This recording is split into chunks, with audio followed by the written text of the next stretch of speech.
Real life Iron Man, risk taker, one of the best adventure businessman Elon Musk के बारे में आज हम बात करेंगे और इनकी लाइफ के कुछ पागलपन वाले किस्से आपके साथ में शेयर करेंगे जो कि यकीनन आपका दिमाग हिला देंगे। बस आखिरी लाइन तक सुनना, एक भी सेकंड आपका वेस्ट नहीं जाएगा। एलन मस्क अफ्रीकी मुल्क के इन्वेंशन, इंजीनियर और एक बिजनेसमैन है और वे अपनी दूरगामी सोच की वजह से आज दुनिया के 30वें सबसे अमीर व्यक्ति हैं। दोस्तों, किसी भी नॉर्मल इंसान को कंप्यूटर प्रोग्रामिंग सीखने के लिए 6 महीने लगते हैं, पर इस बंदे में बचपन से ही कुछ खास बात थी और 9 साल की उम्र में जब एलन मस्क को अपना पहला कंप्यूटर मिला तो कंप्यूटर के साथ में प्रोग्रामिंग की एक बुक भी मिली।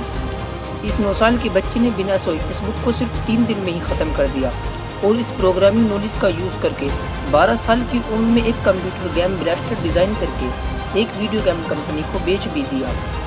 ऐसे ही कुछ अजीबोगरीब किस्सों से भरा है एलन मस्क का बचपन। कहते हैं एलन मस्क के पास फोटोग्राफिक मेमोरी है, जो भी चीज़ वो एक बार देखते हैं वो उन्हें याद हो जाती है।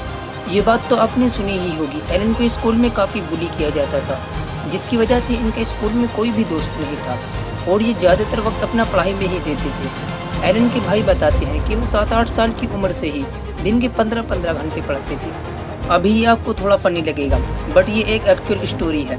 बचपन में किसी से भी बात करते करते ये बंदा अपनी सोच में गुम हो जाता था।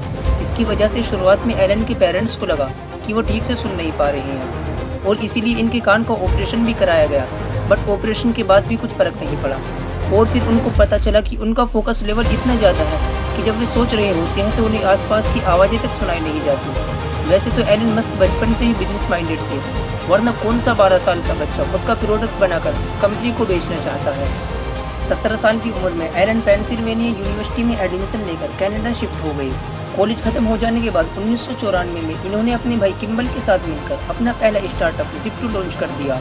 जिप्टो से स्पेसएक्स, टेस्ला, ओपनएआई तक जितने भी स्टार्टअप इन्होंने की उन सब में इन्वेंशन इस बंदे का सबसे प्राइमरी स्ट्रॉन्ग पिलर था। केवल 5 साल में एलन ने ये कंपनी $307 मिलियन के वैल्यूएशन के साथ कॉम्पैक्ट को बेच भी दी, जिसमें एलन का शेयर $22 मिलियन का था। ऐसे ही एक दिन एलन मस्क बैंक गए हुए थे। उन्होंने देखा कि वहाँ लंबी लंबी लाइन लगी हुई थी और यहीं से जन्म हुआ X.com का। शुरुआत में ईमेल के थ्रू ट्रांजैक्शन प्रोवाइड करने के कारण लोग भरोसा करने में कतराते थे, बट रैपिडली इनकी अच्छी खासी ग्रोथ हुई और आगे चलकर X.com पेपल बनी। 2002 में eBay को $1.5 बिलियन में बेचने से एलन को $165 मिलियन मिले। पेपल के बाद एलन मस्क के पास काफ़ी पैसे आ चुके थे। अब ये अपने स्पेस ट्रैवल का सपना पूरा करने रशिया चले गए, बट वहाँ नॉन नेगोशिएबल रॉकेट का प्राइस $8 मिलियन सुनकर ये बंदा खाली हाथ आया, बट आते समय अपने साथ एक जज्बा भी लाया और खुद से किताबें पढ़कर रॉकेट बनाना स्टार्ट किया। साथ ही साथ इलेक्ट्रिक कार बनाने वाली कंपनी टेस्ला में भी इन्वेस्ट शुरू किया, बट एक के बाद एक रॉकेट टेस्टिंग फेल हो रही थी और उधर टेस्ला भी फंडिंग ना मिलने के कारण डूबने की कगार पर थी। अब इस बंदे के पास 2 ऑप्शन थे, या तो बचे $40 मिलियन को टेस्ला में लगाकर डूबने दो, या फिर दोनों में आधा आधा लगाकर दोनों को डूबने दो। और ऐसी सिचुएशन में इस बंदे ने दूसरा रास्ता चुना और अनफॉर्चुनेटली इनका चौथा रॉकेट चल पड़ा और साथ ही साथ इनकी किस्मत भी चल पड़ी। स्पेसएक्स की कामयाबी देखकर नासा ने इन्हें $1.5 बिलियन का कॉन्ट्रैक्ट दिया, जिसने इनकी डूबती नैया पार करा दी। अब एलन मस्क स्टारलिंक नाम के एक प्रोजेक्ट पर काम कर रहे हैं, जिसके चलते हुए 12,000 स्टारलिंक स्पेस में भेजेंगे, जो कि अर्थ के ऑर्बिट में एक स्टार जैसी चैन बनाएंगे। इसी स्टारलिंक के थ्रू पूरी दुनिया में इंटरनेट प्रोवाइड कराया जाएगा।